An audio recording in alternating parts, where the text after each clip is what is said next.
Мына мисалы биз инвестиция кылдык. Ошол кепилдиги кандай? Эми көчүбүздү жаап алып мынтип инвестиция кыла албайбыз да. Өзүм да мигрант болуп Америкада жашагам, иштеп келгем. Мындайча айтканда воздух эмес, Воздух эмес да, воздух эмес. Негизи эле бүт эле өнүгүп келаткан өлкөдө бул укмуш тренд экен, мындай өзгөчөлөнгөнчү. Африкада отуруп деле биз менен байланышып берсеңиз болот. Байланышып берсеңиз, бизге инвестиция кыла берсеңиз болот да, мисалы. Мындайча айтканда под ключ экен да. Мындайча айтканда под ключ. Бул өзүнүн акчасын сактап алуу жана бир аз да болсо көбөйтүү. Сүйүнүчтүү, жакшы бир кабар. Урматтуу көрүүчүлөр, кутмандуу күнүңүздөр менен. Бүгүн биз Движ каналында өзгөчө форматта, башкача түрдө подкастыбызды чыгарууну чечтик. Менин бүгүнкү маектешим биздин YouTube каналдын жетекчиси Азамат жана бул подкаст кыргызча болмокчу. Азамат, кандайсыз? Саламатсыздарбы, Движ каналынын көрүүчүлөрү? Ушул YouTube канал ачылгандан бери көп суроолор келип турат. Замир мырзага сиздин атыңыздардан ушул эң негизги суроолорду берейин.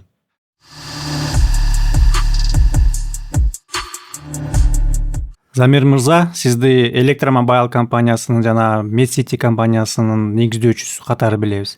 Анан жаңы чыккан BFT компаниясы жөнүндө айтып берсеңиз. Бул компания кимге багытталган? Рахмат, Азамат. BFT бул англис тилинен которулганда Бишкек Financial Towers деп аталат. Кыргызча которсок Бишкек каржылык мунаралары. BFT бул биздин финансылык, мындайча каржылык тармагына багытталган бир проект. Өзүңүздөр билсеңиз керек, биздин Медсити деген мурун ачкан проектибиз бул медицина тармагына багытталган. Ошол тармакта иштеген фирмаларга, врачтарга багытталган бир проект эле.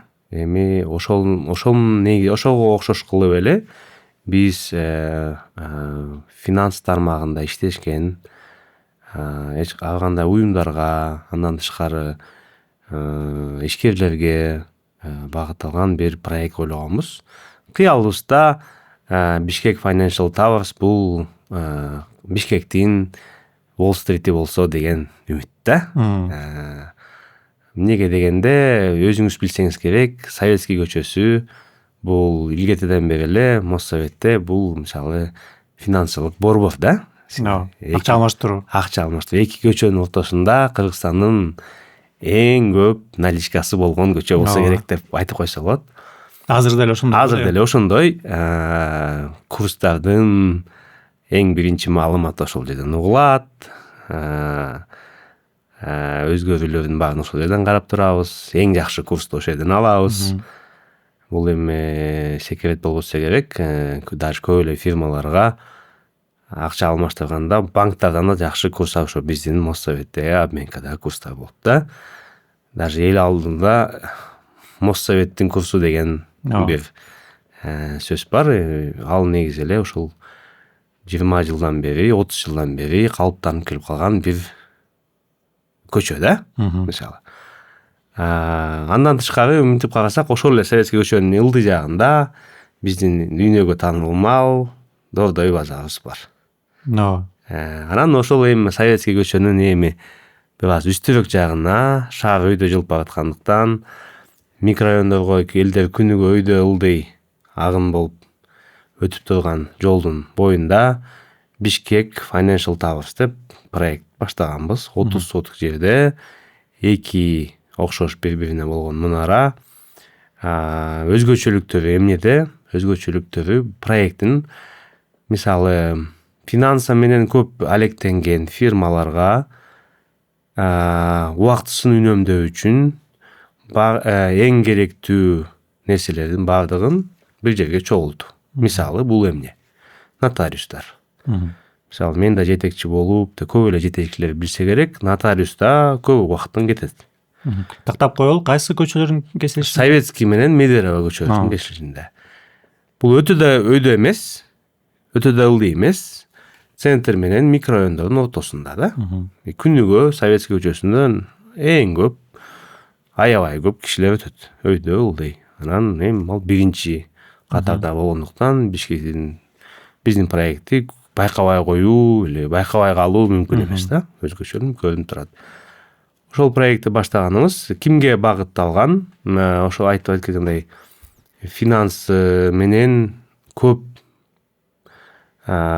иш кылган фирмаларга абдан керектүү жана ыңгайлуу жана кандай десем алардын болушу керек болгон жер деп максаттаганбыз.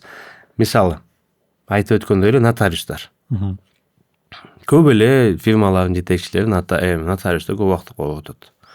Банкта эсеп ачсаң нотариуска барасың, бир нерсе кыймылсыз мүлк сатсаң нотариуска барасың, бир келишим түзсөң нотариуска барасың. Ага ушу издеш керек шаар боюнча. Аны издеш керексиң, бош убактын табышың керек, анан кийин күтөсүң. Пока азыр тем более система өзгөрүп кетти, баардык бирдиктүү болгон үчүн QR код тиги булар чыкмайынча күтөсүң. Мурун мисалы тез эле болуп кетсе, азыр бир аз көбүрөөк убакыт алып калды. Ал оңой эле нерсе, конечно, эгерде баардыгын пландаштырып туура кылсаң. Бирок өзүңүз билгендей эле нотариуска келгенде эмне проблема чыгат? Ай атаң тиги документти унутуп калыппыз. Туята бул калып калыптыр. Анан башка күнгө калат. Ушинтип көп убакыт өтүп кетет. Биздин проектте биз нотариустарга атайын бир этажды бөлгөнбүз. Бул этажда биздин талабыбыз боюнча 24 саат иштей турган нотариустар болуш керек. Качандыр бир сиз келишим түзүүгө кааласаңыз, келип келишим түзүп кетесиз. Бул биздин проекттин үстүндө жана биздин бизнес борбордун үстүндө отурган фирмаларга абдан сонун, анан кийин абдан көп убакыт үнөмдөгөн бир нерсе болот. Жетекчинин убагы кымбат дайыма. Алар ылы түшүп эле кол коюп кетет. Бир нерсе унутуп калса, ай түшүрүп койчу, алып келе калчы дегенге ыңгайлуу. Дагы бир башка нерсеси, биз бул жерде банктардын мисалы бизнес менен болгон атайын бөлүмдөр бар. Корпоративный отдел деген мисалычы. Ошолордун ачканды көздөп атабыз. Ал эмнеге жакшы? Ошол эле нерсе үчүн акча которуу, акча салуу, акча чечүү. Бул мындай чоң иш кылган фирмалар үчүн бул негизи эле кооптуу бир жерден акча чечип келүү. Банкка барсаң деле баягы эле очередь болуп турасың. Аякта да очередь болот, ал бир. Анан негизи аны алып келүү бир аз эми мисалы мен деле жетекчи катары билем, эгерде мындай ири суммада акча болуп калса, инкассатор жалдайсың. Ал акча бир жерден бир жерге жеткенче нерв болуп, переживать этип отурасың да негизичи. Анын баардыгы биздин борбордун ичинде боло берет да. Үчүнчүсү, биз бул жерге атайын ошо Моссоветте иштеген, акча алмаштыруу менен иштеген ишкерлерге корпоративный обменка, то есть ишке бизнес менен болгон обменка ачкыла деп сунуштап атабыз. Ага да атайын бир этаж бөлгөнбүз. Максатыбыз эмнеде? Максатыбыз ал жерге келген мисалы ири суммада болгон обменкаларды эч ким көрбөйт, эч ким билбейт. Фирмалар келет, эсептешет, кооптонбой кайта чыгып, парковкага түшүп, машинасына айдап кетип калат. Жакшы экен. Мисалы, сиз деле байкасаңыз керек, мондай акыбал негизи эле көп болот да. Мисалы, үй саттыңыз деп коелу. Эми кайсы ким эле мисалы күнүнө бир 30-40 миң долларды жанында ташып жүрсүн, чынбы? Ташыбайт. Анан үй сатка келгенде нотариуста ошол эсептемелер болот, анан договорго кол коюшат, келишимге кол коюшуп атканда анан ошол акча үйгө жеткенче же банкка барганча абдан толкундануу болот. Же обменкага барсаңыз тегерегиңизди улам карап турасызмы, бирөө аңдап аткан жокпу, будап кетсем эмне болот? Негизи эле бирөөнүн жанында болуп турчу деп суранасыз. Анан бул негизи жакшы нерсе болуп атат, мүлк сатып атасыз, бирок ошонун тегерегинде келген толкундануу, коркунуч, кооптонуу мисалы, ошолордун баардыгын алып коюш үчүн биз ушундай корпоративный обменка же мындай ишкерлерге болгон обменканы ачкыла деп мисалы сунуштап атабыз. Азырынча сүйлөшүүлөр болуп атат. Буюрса алар да ачылып калса, ошондо Bishkek Financial Towers биздин проекттин ичинде кимдин ким отурбасын, эгерде мисалы соода кылган болсо чет өлкө менен же Кыргызстан менен негизи эле ушундай финансылык тармак менен көп алектенген или иш кылган фирмаларга абдан ыңгайлуу болот. Максатыбыз ошондой ыңгайлуу бизнес борборун түзүү. Ошол жерде баардык ушул фирмаларды чогултуу. Мисалы дүйнөдө кластер деп коет экен. Мисалы окшош нерселер баары бир жерге чогулуп калса, ал жер өзүнчө эле башкача магнит болуп калат экен да бүт шаарга. Мисалы Орозбекова көчөсүндө билесиз ресторанда чогулган. Ооба, өзүнчө көчө. Токтогул менен Киевский ортосунда канча бир 10-15 ресторан барбы? Өзүнчө эле көчө. Клиенттер көп, дайыма көп. Ошол эле Моссовет. Обменкалар ача бири-бири менен конкуренция. Обменка банк. Бирок ошолго карабай элдин башы жерге барат. Неге дегенде мындай экен да, бул хор менен чакырылган үн да. Сен мисалы обменка ачып койсоң, мисалы Махумбаева Советскийде. Тоже мисалы өтө эл көп жүргөн жер, тиги, баардыгы өтөт. Бирок ким келет сага? Обменка Махумбаева эми тааныш билишиң келбесе башка эч ким келбейт. Моссоветке ачсаң, элдин баары Моссоветти билет. Ошол жерге барат и биринчиси болбосо экинчи клиент келип сизден акча алмаштырат. Ошон үчүн ушундай бир кластердүү өнүгүү деген бир дүйнөдө ушундай экономикада негизи ушундай бир концепт бар экен. Ошонун негизинде биздин борбордо ушундай кластердүү өнүгүү деп финансылык тармакка багытталып баштаганбыз проектти. Азыркы учурда сатыштарыбыз башталды, уруксатын алдык. Салып атасыңар? Жок, алдык, уже салып баштадык. Куруп баштадык десек болот да. Кыскача BFT боюнча ушундай маалымат бере алам. Суроолоруңуз болсо дагы сурай бериңиз. Эми ошол BFT компаниясы, мисалы, акчалуу адамдар булар кимдер? Көбүнчөсү бизнесмендер, анан соода кылып жүргөндөр, мисалы, тордойдо контейнердин ээлери да. Же болбосо бизден чет мамлекетте жүргөн биздин жарандар, мисалы да, ошол жерде акча таап жүрүшөт, анан Кыргызстанга үй бүлөлөрүнө акчаларды жөнөтүшөт. Анан ошол акчаларды мисалы эмне кылышат, же ошолорго атайын арналган бир этаж барбы же кандай? Рахмат сурооңузга. Негизи биз мисалы бүгүнкүгө чейин сатылган клиенттерди, кардарларды мындай карап көрдүк да. Ким алыптыр, каяктан келген экен, эмне максатта алган экен деп карасак, негизи эле бир жарымына жеткендей эле биздин кардарларыбыз эң биринчи алган клиенттердин арасында жарым болбосо да бир 40% бул чет өлкөдө жашаган биздин жарандар экен. Америкада, Россияда. Негизи эле биздин экономикада ошондой болсо керек, бирок негизи ошо биздин чет өлкөдө жашагандар биздин сунушубузду жагымдуу көрүшүптүр да. Анан биз алар менен да сүйлөштүк. Тереңирээк изилдеш үчүн. Бул кандай феномен, эмне болуп атат? Биз аяка реклама деле бербейбиз да, мисалы. Өздөрү угуп келип атышат. YouTube'дан көрөт, рекламадан көрөт, анан туугандарына айтат, келип барып карап койсоңор деп алар келет. Мисалы биздин бир клиентибиз бар, өзү Кытайда, апасы өзүн көргөн эмеспиз, апасы келип кандай экен, эмне экен деп келишим түшүп кеткен. Дагы бир клиентибиз бар, Канадада жашайт. Эң башталарда келип, көрүп, броин кылып, анан эми стройка баштаганда келип, дагы калган акчасын төлөп алып баштады да, мисалы. Анан изилдеп карасак, негизи биздин чет өлкөдө жашаган жарандарыбызга Кыргызстанга кыймылсыз мүлккө да бир топ акча салышат экен. Неге дегенде, чогулган акчалары мисалы бир 50.000, 60.000, 100.000.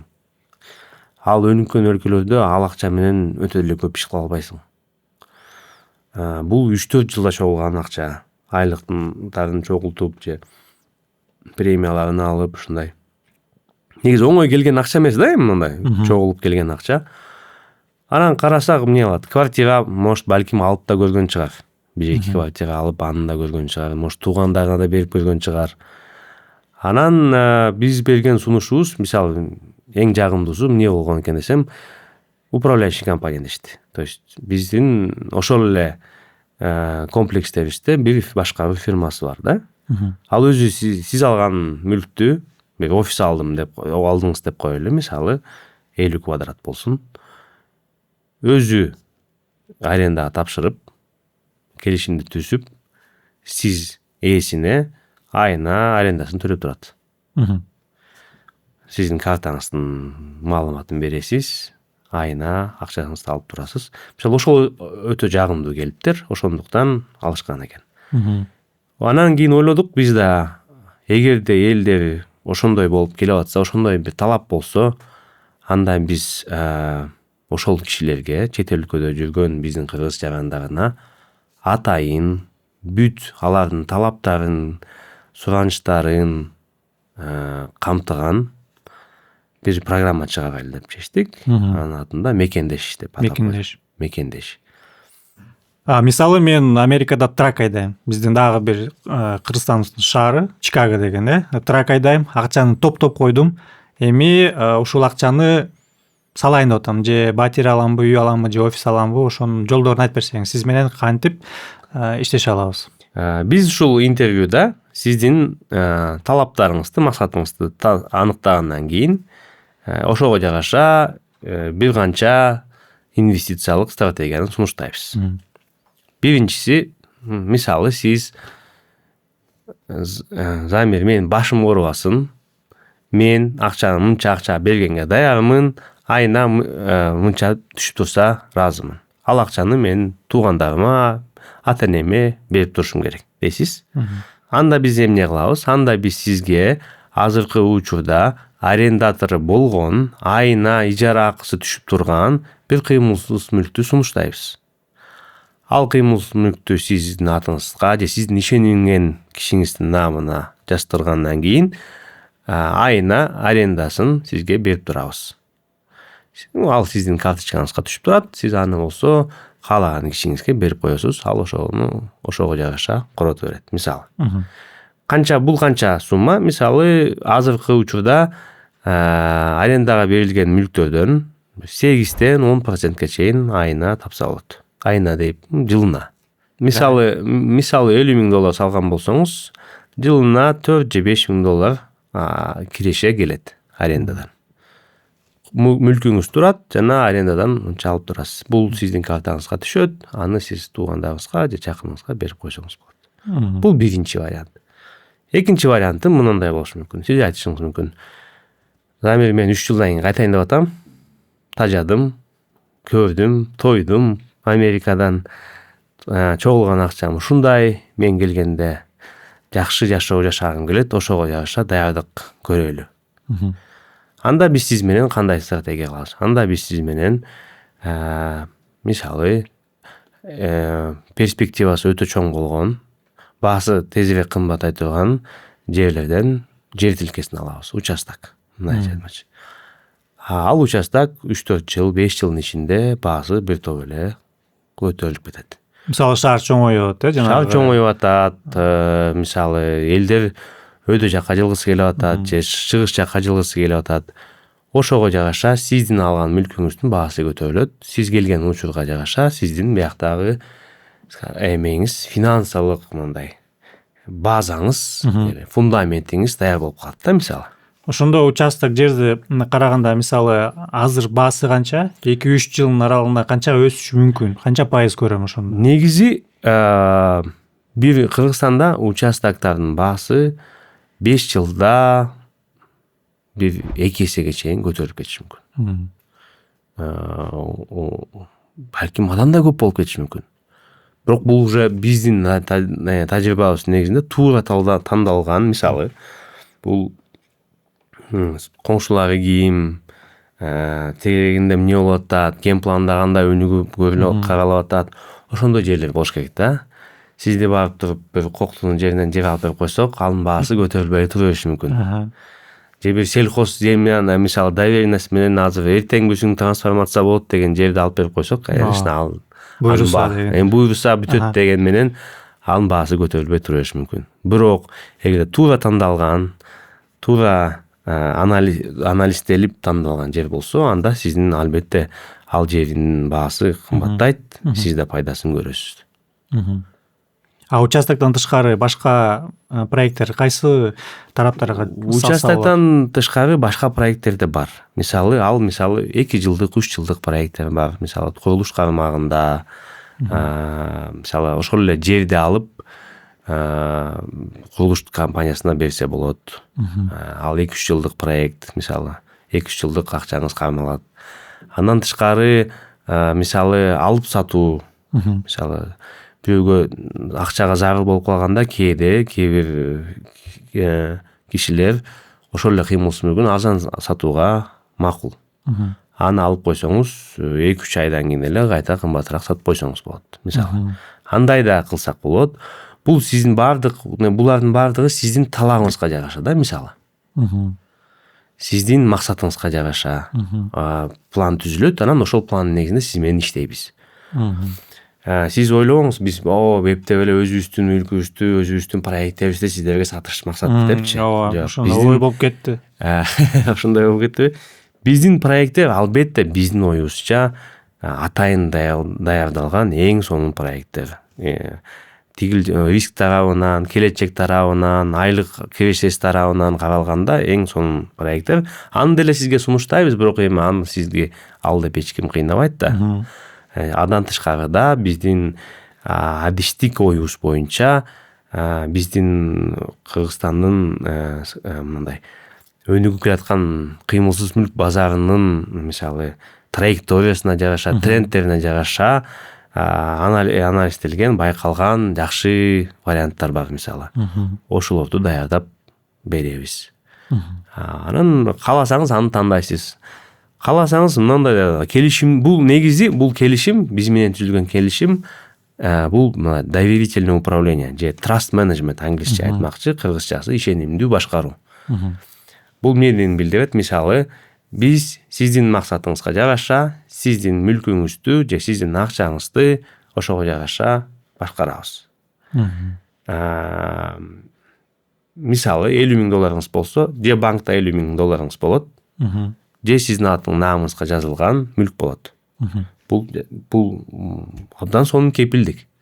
Сиз акчаңызды берип койдум, бир фирмага котордум, эмне болду, кандай болду деп эме акчам гана кооптонбойсуз, мисалычы. Биз ишенимдүү башкаруу келишиминин негизинде сиздин акчаңыз менен башкарабыз. Алынган мүлк, болгон акча же сиздин эсебиңизде турат, же сиздин атыңызда, же сиздин ишенген кишиңиздин атыңызда госрегистрда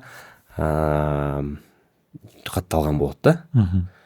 Ошол жактан кепилдик жагы ушундай, мисалы, сиздин акчаңыз. Бирок мисалы биз качан акча табабыз? Биздин кызыкчылыгыбыз эмнеде деп? Сиздин кызыкчылыгыңыз кандай? Биздин кызыкчылыгыбыз мындайда. Биздин кызыкчылыгыбыз сиз көздөгөн максатыңызга жеткенде. Мисалы, биз сиз менен макулдашкан результатка жетсек, жыйынтыкка жетсек, биз ошондо өзүбүздүн акыбызды алабыз.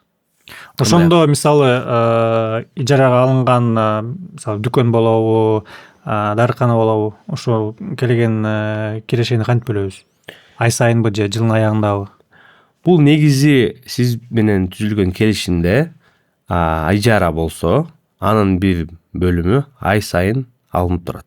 Мисалы, сиздин салыгыңызды төлөйбүз. Негизи ал мүлктүн тиешелүү расходдору да болушу мүмкүн. Мисалы, ремонт болушу мүмкүн, же болбосо свет, газ, майда чүйдө ушундай. Ал мүлктүн ушундай чыгашаларын кемиткенден кийин сизге биздин кызматтык акыбызды алгандан кийин сизге берилет.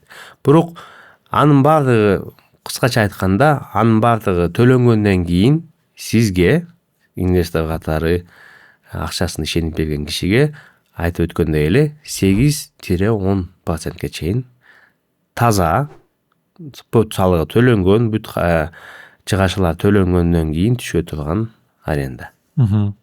Мисалы, ижара эмес, башка бир стратегия боюнча иштеген болсок, сизге канчалык акчаңызды көбөйтүп берген болсок, ошонун бир бөлүгүн алабыз. Бирок ага чейин бизге эч нерсе төлөбөйсүз. Ага чейин кыскача айтканда результат болгондо гана биз акыбызды алабыз.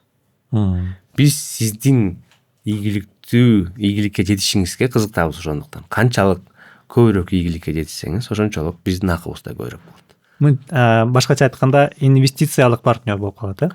Эмнеге биз бул ишти баштаганы чечтик?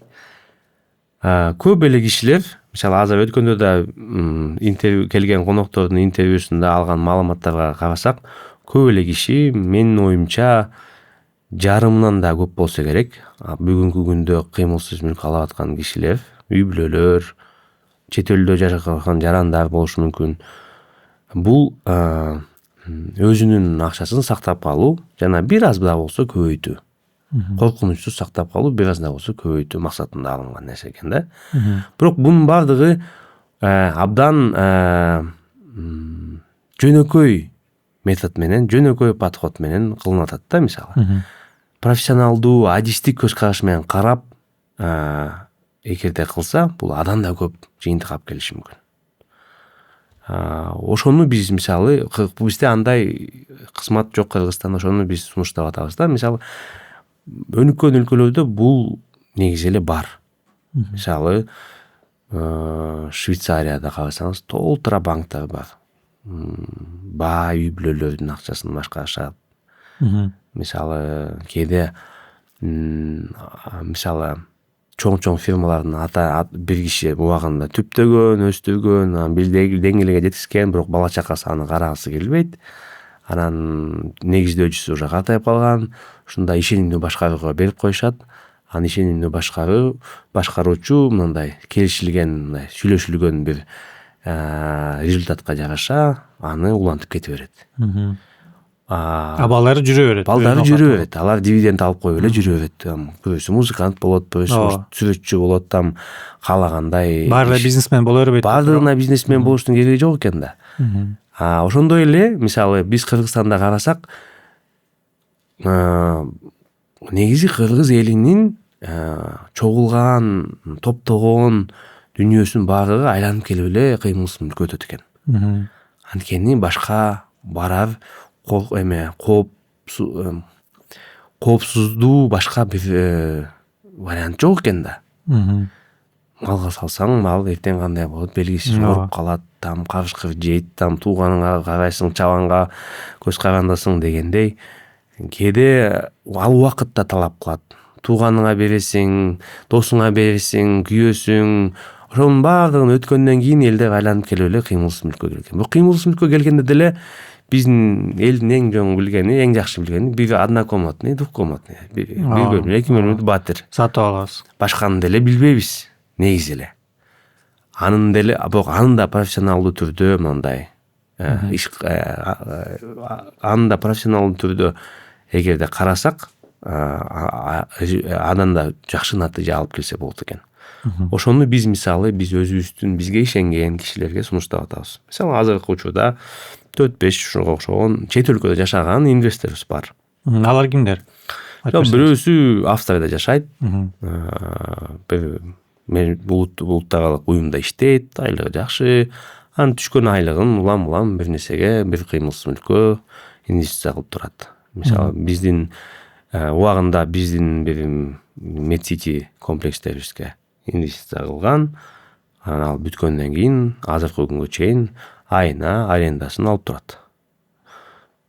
Салыгын төлөйбүз. Арендатор менен өзүбүз сүйлөшөбүз. Өзүбүздүн мүлктө анын да үлүшү бар, биздин да үлүшүбүз бар. Анан ошого жараша алып турат. Менимче бир топ эле ыраазы болгон жигит. Экинчиси болсо Кытайда жашайт мисалы. Өзүн көргөндө эмеспиз, ишенесизби? Өзүн көргөндө эмеспиз, анын апасы келген, ошого ал инвестиция кылган, бирок ошо менен иштеп келет. Ошого окшогон биздин атууларга, жарандарга жардам катары атайын даярдалган бир программада мекендеш. Алардын портфелин көбөйтүү, алардын мүлкүн көбөйтүү, коопсуздук түрдө көбөйтүү албетте. Анан кийин алардын максатына жараша аларды өстүрүү. Результат болуп атса, натыйжа жакшы каалагандай чыгып атса, алар батасын берип эле биздин акыбызды берип коюшат, анда турган кеп эмес. Кыскачасы макендеш программасы ушундай. Эми сиз айткандай жанагы $50,000 деп атабыз, ошол негизинде канча пайыз кирешени көрөбүз ошондо? Ал сиздин максатыңызга жараша, талабыңызга жараша. Көп табам десеңиз, сизге бир аз риски көбүрөөк вариант сунуштайбыз. Ал жактан мисалы жылына бөлгөндө 30-35-40%ке чейин тапсаңыз болот. Бирок анын өзүнчө риски бар. Жок, риски жок, башым оорубасын, мен сүйлөшүлгөндө алып турайын, кепилдик бер дегилесеңиз, анда эң аз, эң төмөн ошо 8% жылына тапсаңыз болот.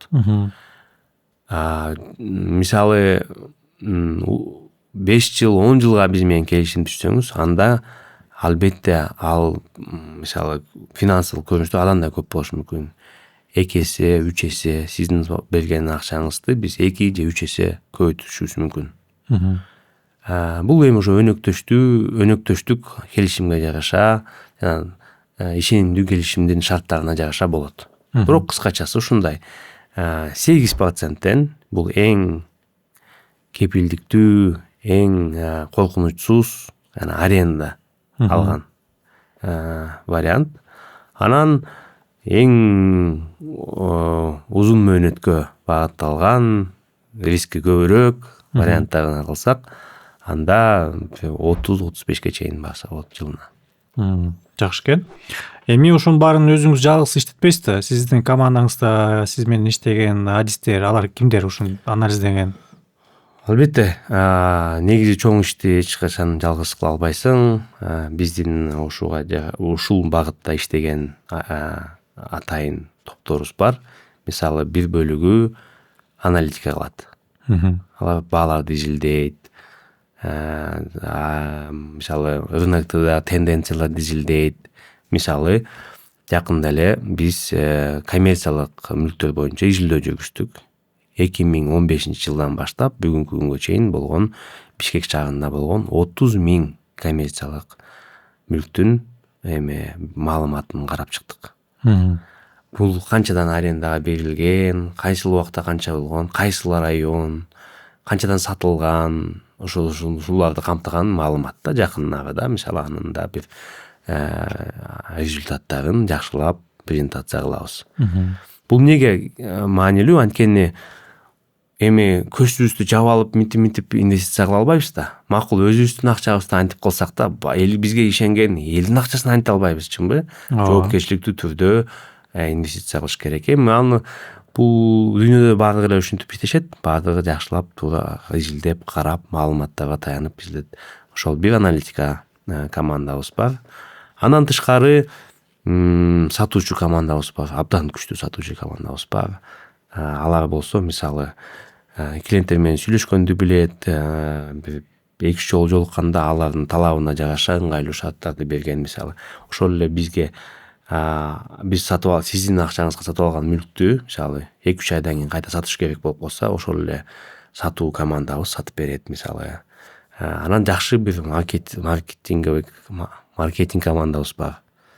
Бүгүнкү учурда бул, мне кажется, мезгилдин талабы. Жакшы маркетинг болбосо өнүгүү жок. Андан тышкары дагы бир эң күчтүү командабыз бул юридикалык команда.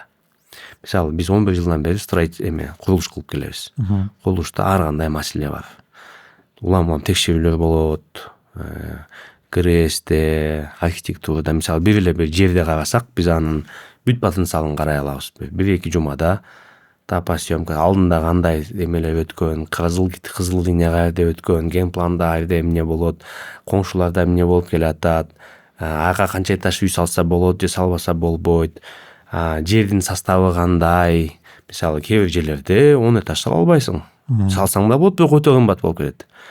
Кээ бир жерлерге негизи эле мына капиталдык курулуш кыла албайсың, кызыл линиясы бар. Ал жакка жөн эле мындай металлдан 2-3 этаж салсаң болот. Албетте ал баага, мисалы, тиешеси калат. Мисалы, азыр билесиз, жаңы үй, ак үй салынды. Анын 1 километрдик радиусунда да, мисалы, 2 этаждан жогору салсаң болбойт. Бунун баардыгы, мисалы, жер тилкенин потенциалына, баасына таасир этет, мисалы. ушуларды оперативдүү түрдө карап бир натыйжага баруу үчүн биздин тиешелүү командабыз бар. Мисалы мамлекет кээде мисалы кепилдик бериш үчүн максималдуу түрдө шарттарды келишимге киргизүү да өтө маанилүү да. Мисалы ошолорду да караган атайын юридикалык командабыз бар. Ушулар менен негиздеп, анан албетте курулуш командабыз бар. Эми ал эң чоң. Аны айтпай деле койсо болот. Биздин кылып аткан иштерибиз, биздин кылып аткан проекттерде иштешкен күчтүү командабыз бар. Ушулардын баардыгынын негизинде биз мисалы бизге ишенген, биз менен чогуу иштешели деген чет элдик жарандарыбызга толук камтыган, бүт баардыгын камтыган бир тажрыйбалуу команда или партнер катары иштешсек болот мисалы. Бизге ишенгенден кийин кооптонбой эле келечектен кооптонбой спокойно өзүнүн ишин кыла берсе болот да. Бизге ишенилген аманатты аткарабыз. Мындайча айтканда под ключ экен да? Мындайча айтканда под ключ. Жакшы. Менин оюмча под ключ болгону эң сонунда. Жоопкерчилик да чектелбейт, жоопкерчилик да бирөөгө өткөрүлбөйт. Биз сүйлөштүк, ишенимди аткарып, аманатты так ордуна алып бергенге аракет кылабыз. Ошол негизи. Эми ушул программага биздин көрүүчүлөр кантип мисалы катышса болот? Каяка кайрылыш керек? Эң оңою биздин Telegram каналга катталыңыздар. Биздин бул видеонун астында Telegram канал болот. Ошол жакка катталыңыздар. Анан кийин бул негизи мындай кандайча айтканда серьезный иш болгон үчүн ар кимиңиз менен жекеме жек видео байланышы болот. Ошонун негизинде сиздин максаттарыңызды билесиз, бизден суроолоруңуз болот. Ошонун негизинде бир план иштелип чыгалат. Анан кийин келишим түзүлөт. Анан ошол келишимдин негизинде сиз менен иштей беребиз. Эң биринчи кадам ушундай. Анан 1-2 жыл өткөндөн кийин алган натыйжаңызга жараша анан балким көбөйтөсүз, балким досуңузга айтасыз, анан ошентип иш улана берет. Андан тышкары маалымат азыр буга тиешелүү атайын тиркеме жасап атабыз. Атайын тиркеме ар кимдин өзүнүздүн кабинетиңиз болот. Ол кабинетиңизден маалыматты алып турасыз, акча түшкөндө акчаңызды алып турасыз. Жаңылыктарды, бизде болуп аткан жаңылыктарды баарлашып турууга багытталган бир тиркеме. Буюрса ал даяр болгондо анын жөнүндө да айтабыз. Мисалы Африкада отуруп деле биз менен байланышып берсеңиз болот. Байланышып берсеңиз, бизге инвестиция кыла берсеңиз болот да, мисалы. Аябай кызыктуу программа экен.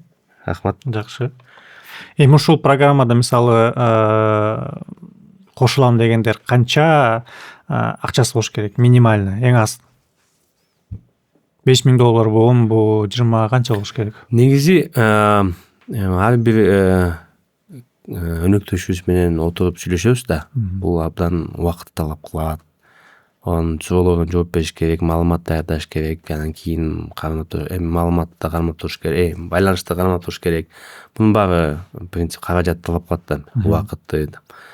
Ошондуктан биздин программа мекендеш программага катышыш үчүн азыркы учурда эң аз, эң минимальный $50,000 да, $50,000 жогору. Келечекте мисалы азыр биздин закондорго ылайык паевый инвестиционный фонд деген бар экен. $1000 адам да аз акча менен кирип, общий бир группага кошулуп, ошол менен чогуу инвестиция болуп, анан ошол менен чогуу өзүнүн тиешелүү акысын дивидендин алса боло турган бир механизм да. Бул уже мыйзам негизинде каралган, банковский чөйрөдө колдонулган бир ыкма. Мисалы Россияда көп колдонулат паевый инвестиционный фонд, Америкада да көп колдонулат Real Estate Investment Trust деп коет, REIT. Ошентип элдер акча салышат, анан көп ар кандай мүлктөргө салса болот да, мисалы 2000-ден 3000-ден. Бирок анын даярдалышы бир аз убакыт алып атат.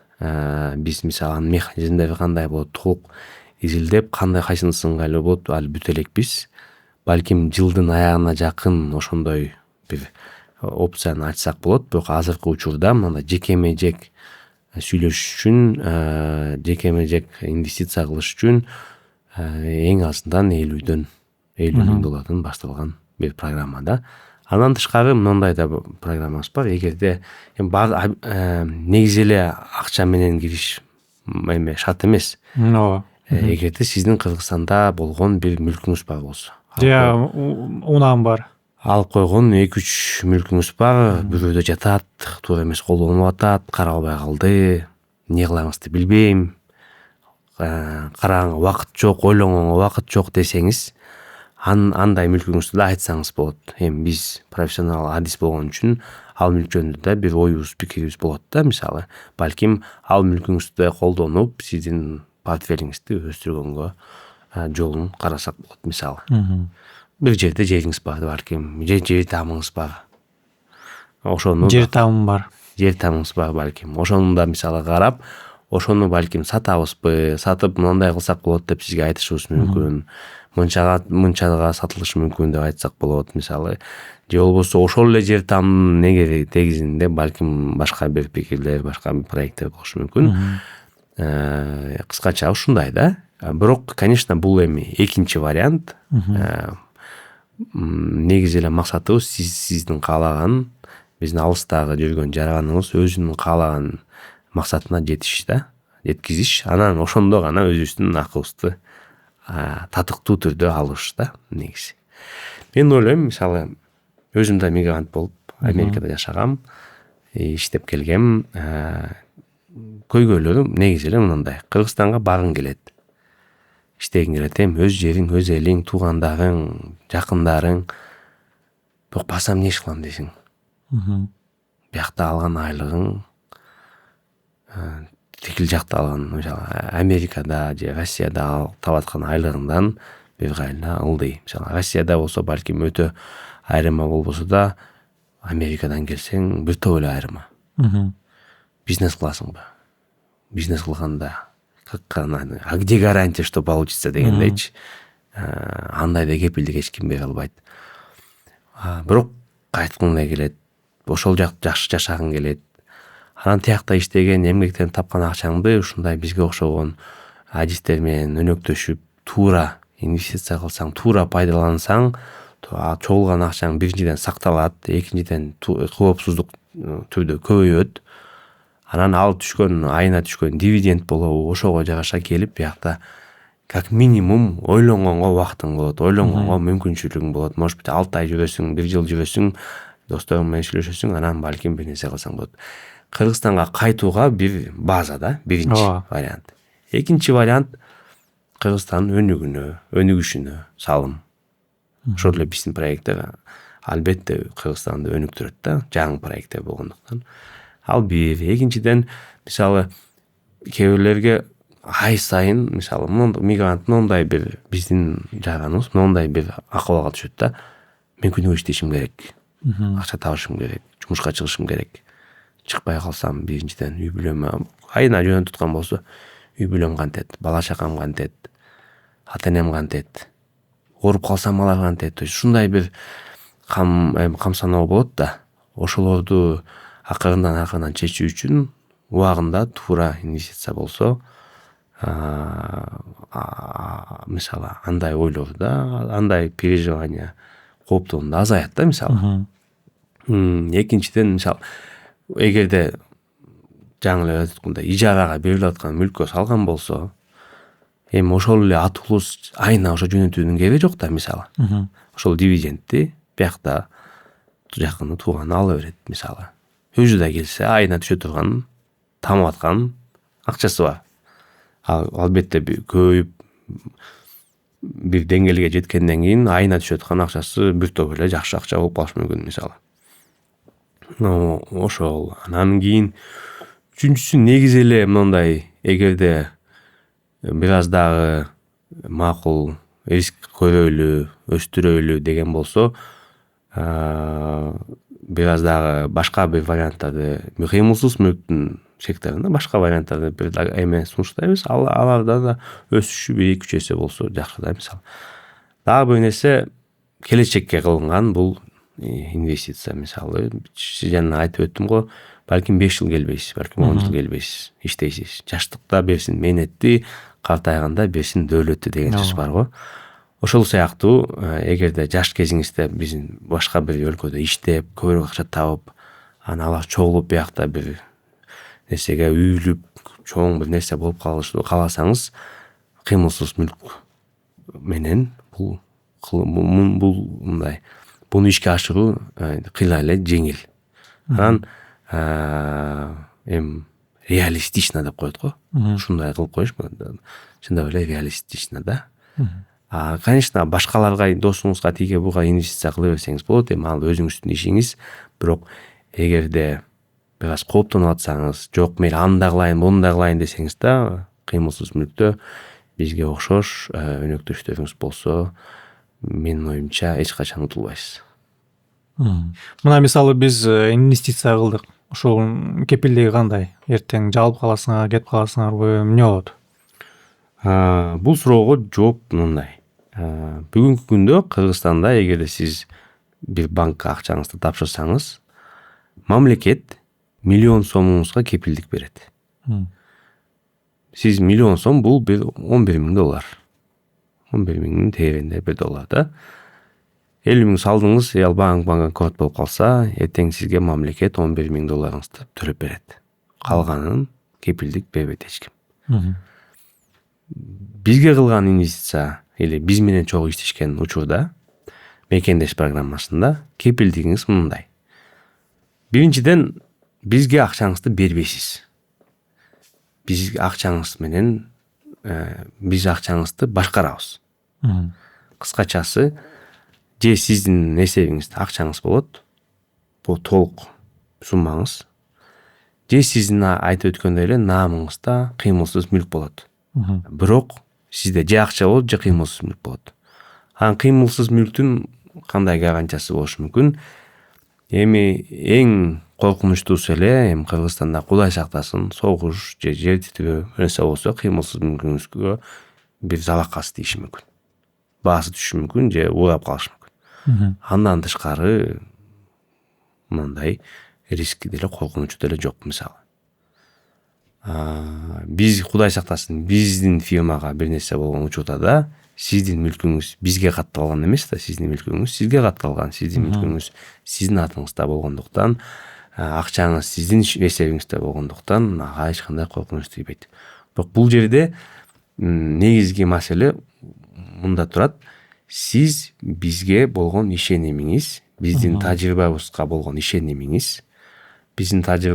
ишенимиңиз, биз иш түрүндө натыйжада көрсөтөбүз. Мына Азамат байке, сиз мынча сом инвестиция кылдыңыз эле, ал инвестицияңыз бүгүнкү турда мынча сомго жетти. Биз айткандай эле жеткичтик, эми ошонун кээде жарымы бизге бериңиз келишим түзүндө. Же болбосо андай риски азыраак болгон инвестиция болсо, там жарым эмес, адан азыраак эле 1%, ошону алабыз. То есть азыркы учурда, башталышта бизге эч нерсе төлөбөйсүз. Биз эч кандай акы албайбыз. Биз сиз менен макулдашкан натыйжага жеткенде гана, биз менен макулдашкан натыйжаны эске көрсөткөндө гана биздин сизден же ошол проекттен бир нерсе талап кылганга укугубуз жетет. Укугубуз пайда болот да, мындайча айтканда. Ага чейин сиз бизге ишендиңиз, биз ошол ишенимди аткарышыбыз керек. Кыскачасы ушундай. Түшүнүктүү. Башка суроо, мисалы, көпчүлүк ушул жаңы салынган үйлөрдө батир алышат. Эми башкача айтканда, жанагы ДДУ деп коет, дольщик катары келишет. Ошондо өзүнүн акчаларын салып атышат. Эми мындай батир алгандай болуп атат, бирок жанагы договор негизинде бул инвестиционный партнер катары болуп атат да, дольщик. Анан ошонун айырмасы кандай? Мисалы, ошол акчаны силерге алып келдим, же ошол акчага барып батир сатып алдым? Сиз мисалы азыркы учурда курулуп аткан объекттен батир алсаңыз, сизге эки түрү келишим берилет. Бирөөсү договор долевого строительства, то есть үлүш да. Экинчиси болсо предварительный договор купли-продаж. Биринчи ДДУ, договор долевого участия болгондо, сиз ал проекттин бир өнөктөшү катары болосуз. Ал сиз жумшалган, сиз берген акча ал проектке кирет. Мисалы ал ошол жерде кийин проблема болсо, бүт проблемалардын баары силер чогуу бөлүшөсүңөр да. Ооба. Мисалы көрүп атабыз го, долгостройдо калып калган кардарлар или участниктер да, катышуучулардын баардыгы ошол проект менен калып атат мисалы. Анын жакшы жагы сиздин мисалы участокко тиешеңиз бар, проекттеги болгон эмне мүлк болсо ошого тиешеңиз болот да, мисалы, эгерде кийин проект токтоп калса. Экинчи, предварительный договор купли-продажы болгондо сиздин андай акыңыз жок, бирок сизге бир киши жооптуу, саткан киши жооптуу. Сиз саткан кишини кийин сотко берсеңиз болот, анын мүлкүндө эмне болсо ошого негизи арест койсоңуз болот да. Анткени ал сизге ушуну кандайча айткандай кепилдигин берген, ушуну кылып берем депчи. Ошол макулдашууну аткарбаган үчүн сиз аны сотко берсеңиз болот. Бирок негизи мындай түздөн түз объектке тиешеңиз жок. Бирок бул эми мыйзамдын ичиндеги болгон нюанстар. Даже эгерде деле сиз предварительный договор купли-продажа менен алган болсоңуз, ГРСте регистрация болгон болсо, ал объект сиздин уруксатыңыз жок, эч нерсе болбойт. Негизичи кийин бир нерсе болсо да, сиздин акыңыз ал жерде катталган болот. Бул азыркы учурда эң көп колдонулган эки ыкма Кыргызстанда.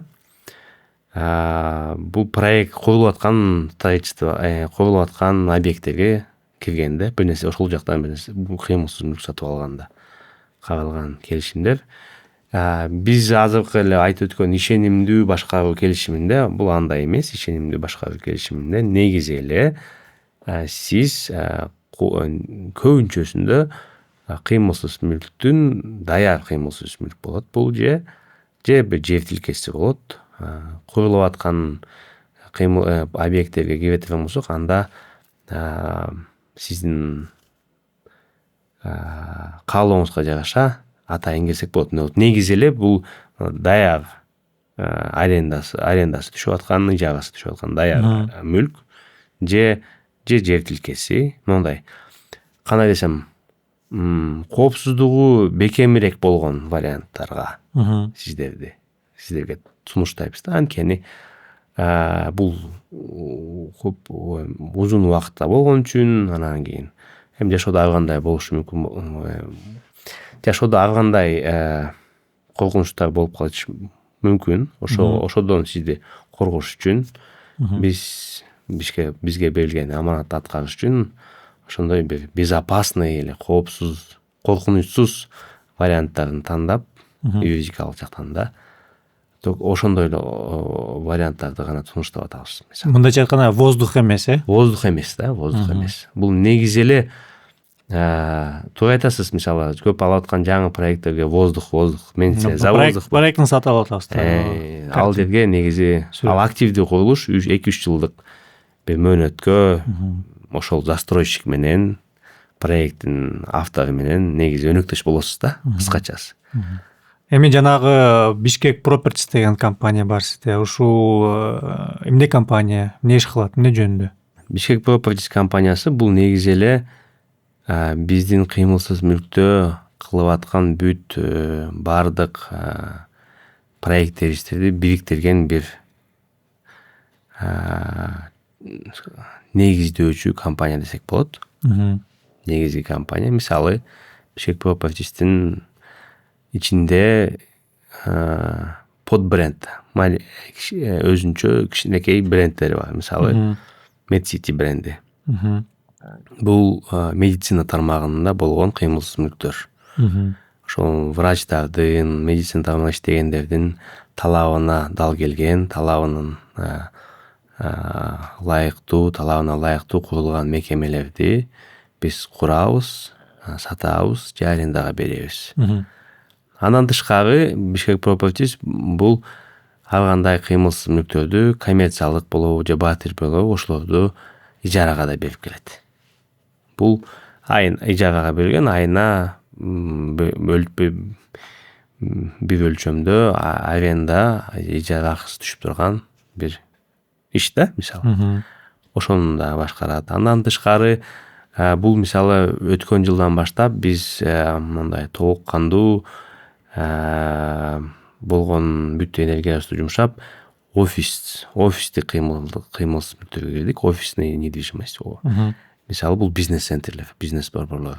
Офисный бизнес центрде эң маанилүү нерсе бул локация. Кайсыл жерде турат. Ооба. Биринчи катарда мындай эл жагымдуу болгон райондор. Биринчибиз мисалы BFT Советский көчөсүндө биринчи катарда чоңураак территорияда жашайгашкан проект. Экинчи проектибиз бар, бул Infinity деген. Бул Разакова менен Московский көчөсүнүн кесилишинде 18 кабаттуу бизнес борбор. Дагы бир ошол райондо дагы бир бизнес борборду пландап атабыз. Анын чыгыш курулушка уруксаты чыкканда анда айтсак болот. Акыркы токтом боюнча курууга уруксат чыкмайынча ал объектти реклама кылууга да болбойт. Ошондуктан аны азырынча айта албайбыз. Бирок даярдап аткан дагы бир жакшы локацияда бизнес борборубуз бар. Булардын бардыгынын эң негизги, эң маанилүү жери локациясы да. Сонун жерлерде жайгашкан. Эмнеге бул маанилүү? Анткени аренда болобу, инвестиция болобу, кыймылсыз мүлктө билингендей эле 3 мыйзам бар. Локация дейт. То есть кайсыл жерде жайгашканы бул абдан маанилүү, өтө маанилүү. Коммерциялык кыймылсыз мүлктө, офистик кыймылсыз мүлктө бул турак жайдан да маанилүүрөөк. Анткени бул поток, күнүгө канча киши өтөт, күнүгө канча киши көрөт. Бул эмнеге маанилүү? Анткени бул мындай башкача бир сөз менен айтканда бул деле маркетинг да. Бул мындай күнүмдүк маркетинг. Мисалы азыр интернетке анча акча төлөйбүз, таргет кылабыз, чтобы элдер келип биздин сайтка кирсин, биздин баракчаны көрсүн деп. Кыймылсыз мүлк эсе туура жерде жайгашкан болсо, ал маркетингдин баары бекер. Күнүгө нары бери өткөн элдин баары көрөт, эсинде калат. Кийинчерээк сиз адресиңизди айтсаңыз келе калат. Же случайно келиши да мүмкүн. Мисалы магазин болсо, кыймылсыз магазин ачкан болсоңуз, жайгашкан жериңиз абдан маанилүү. Кардарыңызга ыңгайлуу болуш керек, кардарыңыз билген жер болуш керек. Андан да маанилүүсү кардарыңыздын, клиентиңиздин күнүмдүк маршрутуна ыңгайлуу болуш керек. Кээде мисалы күнүмдүк маршрутуңузга ыңгайлуу болбосо, келбей коет экен. Мисалы биздин Медсити Чүй деген проектибиз бар эле. Чүй Албастык больницанын жанында салынган. Убагында оюбуз, пикирибиз, больницага келген кишилер бизге кайрылат деген максат менен проекттелген. Анан ошого жараша биздин врачтарга сунушталган проект болчу мисалычы. Бирок ал проектибиз негедир өтө ийгиликтүү болбоду. Күткөнүбүздү берди десек болот, бирок өтө да ийгиликтүү болбоду. Неге десек, көп изилдедик, көп арендаторлор келди, кетип атты. Калгандардын көбү эле өздөрү күчтүү болгон, өзгөчө болгон адистер эле. Доктор болобу, же болбосо мисалы биздин бир жакшы арендаторубуз бар. Жана ДЦП балдарды реабилитация кылат да, мисалы. Күнүгө упражнение кылат аргандай. Эми ошондой серьезный причина болгон үчүн ал жакка барат экен клиент. Мисалы башка бир багытта болгон клиника болсо, Бишкектеги кардарлар мисалы маршруту аяка өтпөйт. Жакыныраак. Сиз жумуштан үйгө баратып, үйдөн жумушка баратып, эгерде жолуңуздун түшсө, жолуңуздун боюнда болсо, сизге киришет. Жок, бир аз эле алзыраак болуп калса, башка күнү, выходной күнү тиги бул болуп эле улам алыс жылды берет экен да сизге келишти. Ошондуктан ал бирок бизнеске укмуш таасир этет мисалы. Ошондуктан биз азыркы кылып аткан проектибиз мисалы жана бир канча жолу айтып кеттим, Советский жолунда бул күнүгө микрорайондо жашаган элдер центрге түшүп келатканда, же центрде жашаган кишилер микрорайонго баратканда, центрде иштеген кишилер кайта өздөрүнүн үйүнө баратканда биздин BFT'нин алдынан өтүшөт да. Мисалы бул абдан маркетинг жагынан жайгашкан жеринен менин оюмча эң маанилүү деп ойлойм. И бизде иштеген, бизге бул проектке инвестиция кылган кишилердин баардыгы бунун пайдасын келечекте аябай көрүшөт. Кыскачасы айтарым Бишкек Properties боюнча ушундай. Түшүнүктүү. Эми дагы бир суроо, өзгөчө турган эми кандай десем бир компания бул Электромобайл. Негизги суроо жакында президентибиз Садыр Нуркожоевич Жапаров жанагы мыйзамга кол койду. Электромобиль жанагы инфраструктура жагынан мыйзамдарга мындай өзгөчөлөрдү киргизгиле деп, анан ушул электромашиналарды айдаган ээлер анан ушул машиналар жашыл жана зеленый номерлер берет экен да, эми жана экология жагынан. Ошол жагынан айтып берсеңиз, анан мен билгенимче сизде бир программа бар. Эми лизинг болобу, кредит болобу, анын нюанстарын айтып берсеңиз, кантип сиз аркылуу сизден электромобиль алса болот. Анан сиз бир видеолордо айтып калдыңыз, GMEV деген брендинин официалдуу расмий дилдери дистрибьютор болуп Бишкекте ачкансыз. Ошол тууралуу дагы беребиз. 3-4 суроо болуп 3-4 суроо болуп кетти, эми айтып берсеңиз болот. Ооба, чындап эле жакында 2 күн мурун президентибиз закон мыйзамга кол койду. Ал мыйзам негизинде бүт Кыргызстанда болгон электроунаалар жашыл номер алганга укуктуу. Бул эмнени билдирет? Бул бир өзгөчөлүктү билдирет. Бизде билесиз го, мындай эл мактанганды жакшы көрөт, мындай өзгөчө болуп бөлүнгөнү жакшы көрөт. Негизи эле бүт эле өнүгүп келаткан өлкөдө бул укмуш тренд экен, мындай өзгөчөлөнгөнчү. Анан мен ишенем биздин электромобиль, электроунаа айдаган атуулдарыбыз, жарандарыбыз муну албетте колдонот. Жашыраак жарандарыбыз ал менен керек болсо мактанат. Эми бул бир мындай сүйүнүчтүү, жакшы бир кабар.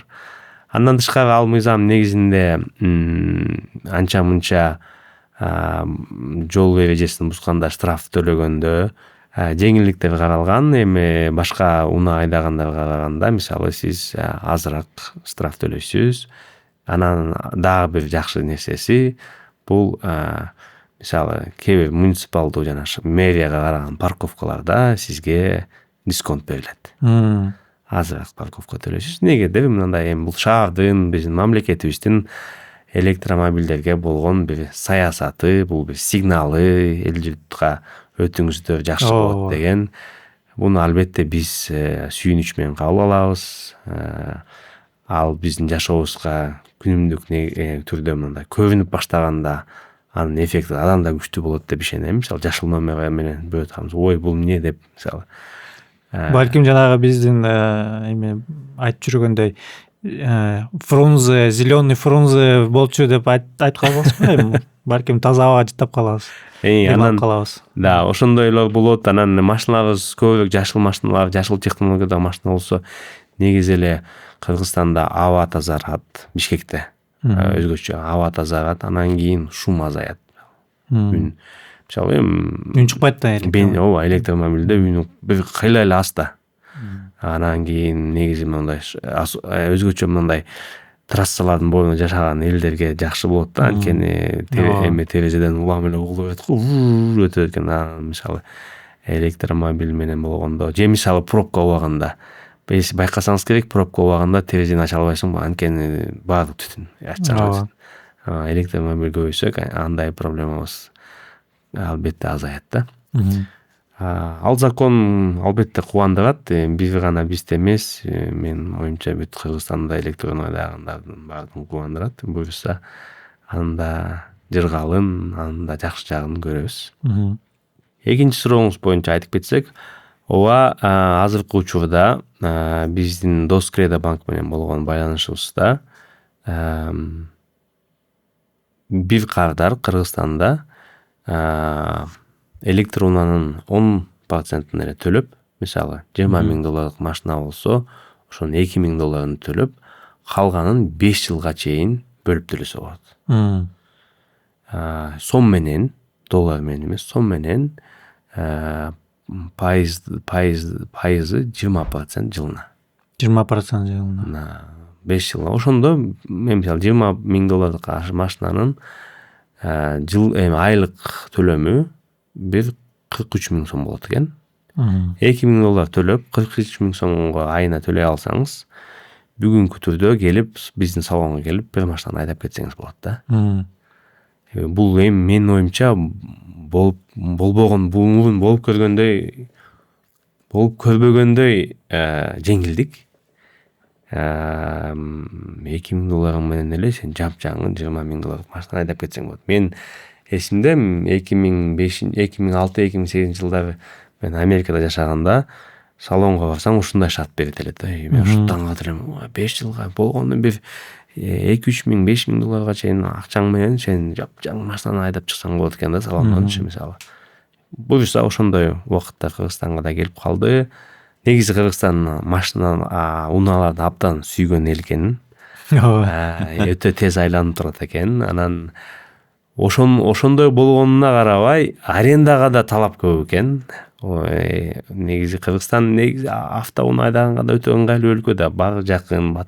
Мисалы бир унаң болсо бир күнү Бишкекте көп жумуш бүтүрө аласың.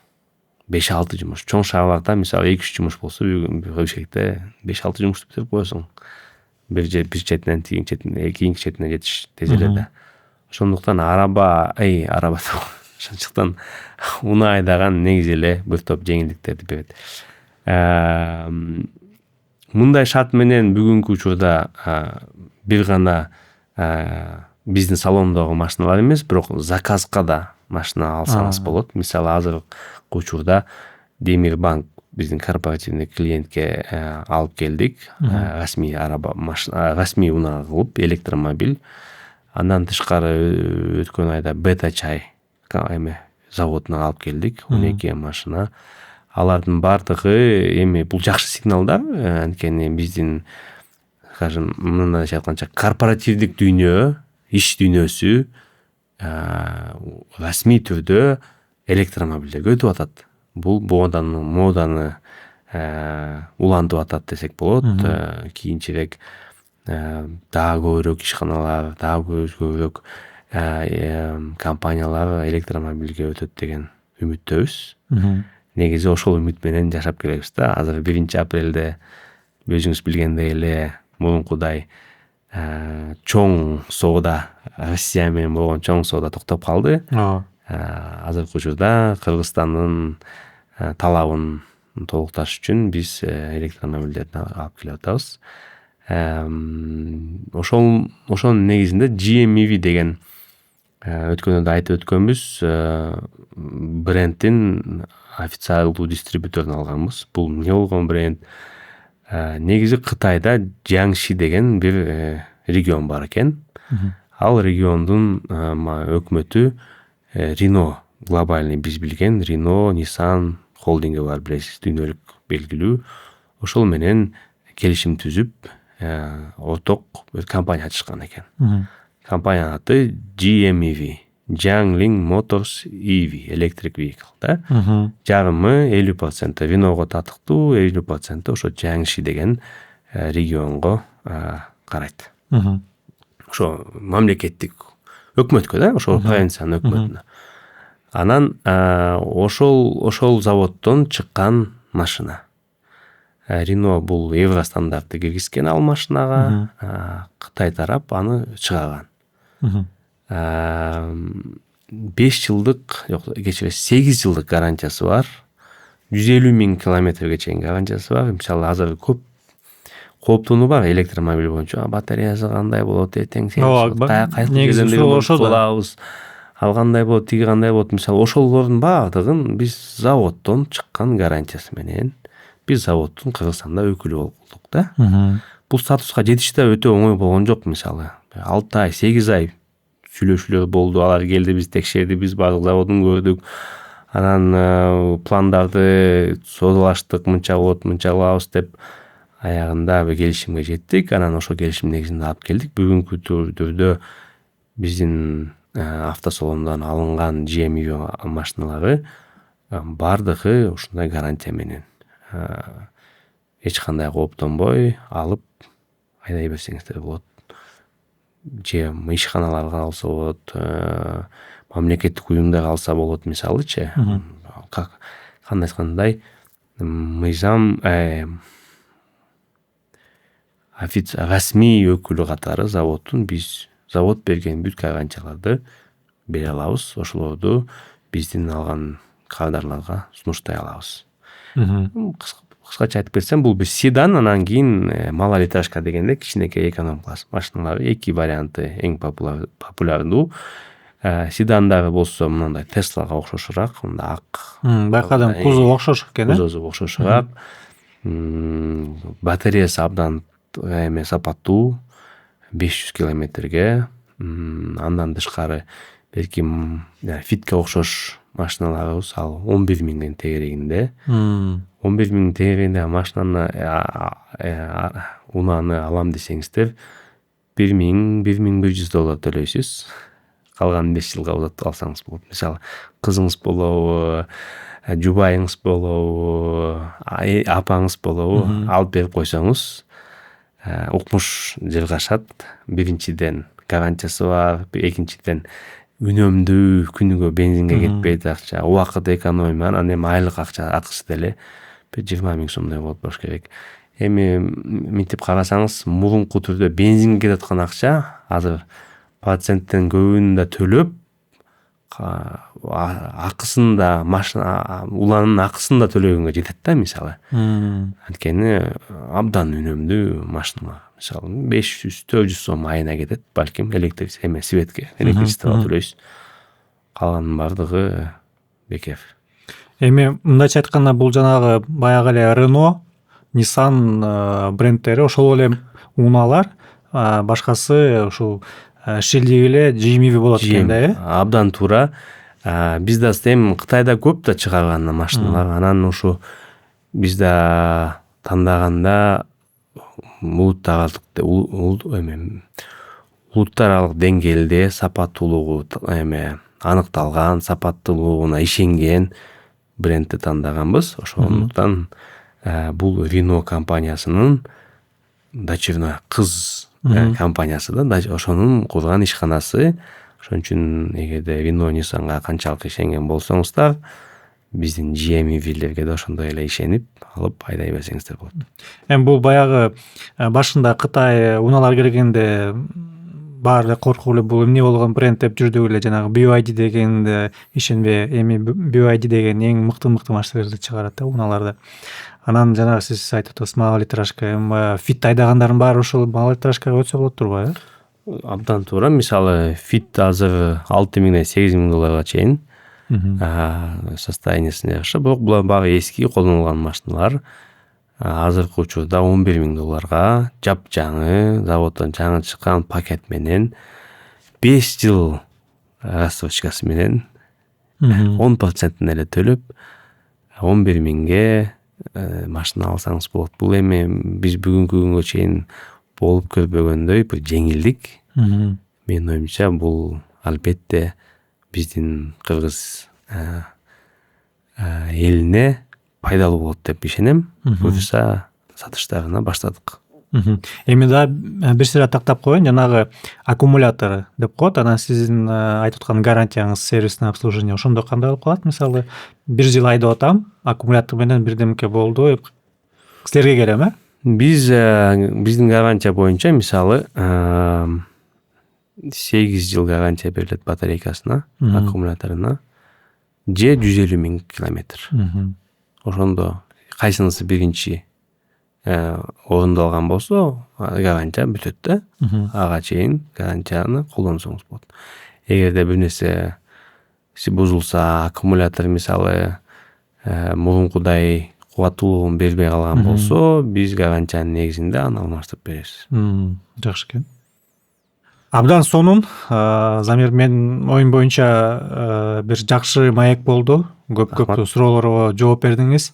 Эми биздин көрүүчүлөрүбүздө дагы суроолор болсо ушул подкасттын астына комментарий катары суроолоруңузду жазыңыз. Обязательно сөзсүз түрүндө жооп беребиз. Рахмат Азамат. Өзгөчө мага жаккан бүгүнкү подкастта кыргыз тилинде болгону болду. Башкача болот экен. Ооба. Өзүңдү башкача түшүндүрөт экенсиң. Мындайча айтканда жакшыраак түшүндүрөт экенсиң. Ошон үчүн кыргызчада улантайлы. Суроолор болсо жооп берели. Ушундай может айда бир же 2 айда бир чогулган суроолорду топтоп жооп берип турсак, бизде аудитория менен болгон мамилебиз тыгызыраак болот деп ишенем. Рахмат сизге.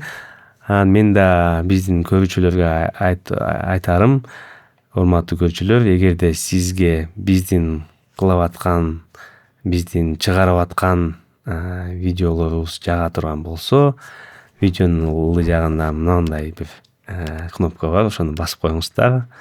Рахмат сиздерге. Андан тышкары, эгерде сизден сураныч кандайдыр бир тема боюнча же кандайдыр бир конокту уккуңуз келсе, биздин каналда келип подкастка катышууну каалаган болсоңуз, ал жөнүндө да жазып койсоңуздар, сунуштап бизге, биз албетте аны карайбыз. Ошол конокту чакырууга аракет кылабыз жана ишенем ошол маектерибиз сизге да, бизге да, жалпы эле биздин көрүүчүлөргө жана кыргыз элине, кыргыз тилинде көргөн көрөрмандарыбызга пайдалуу болот деп ишенем. Рахмат сиздерге. Сиздер менен Движ каналында Азамат менен мен Замир Жаргынов. Кийинки чыгарылыштарда көрүшкөнчө саламатта болуңуздар. Саламатта калыңыздар.